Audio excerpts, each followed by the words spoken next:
So my name is Linda, I'm Italian.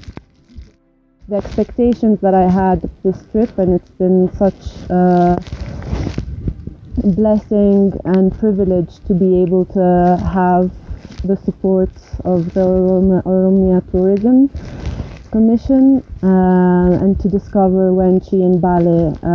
These places I haven't heard of before, my parents haven't been here before, and so I didn't have, my expectations were from what my parents had told me about beautiful Ethiopia. When I arrived, Wenchi is wonderful. It's a crater mountain, and it's very magical. You can feel the power of the place.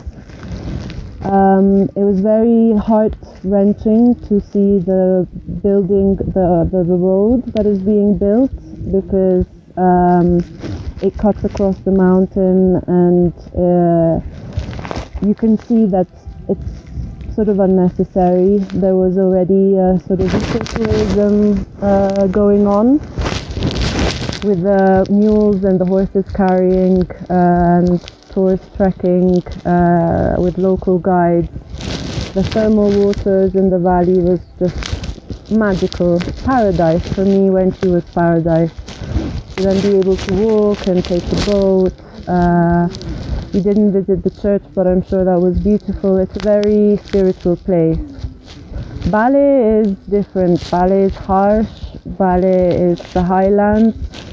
I connected very much with walking, being able to walk for days, and with the support of the guide, a local guide as well, that you can see that there's a lot of passion and care for the wildlife.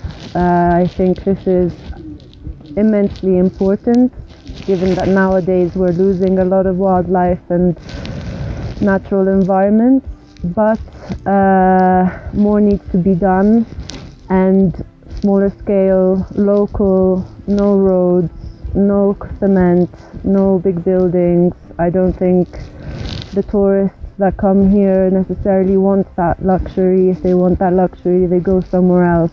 I think this place, landscape, needs to be seamless. So in my opinion, the more we hand over the ecotourism and the tourist endeavor to the local people, the better it is, and the smaller scale, the better it is. So this is very important, and thank you very much for this opportunity.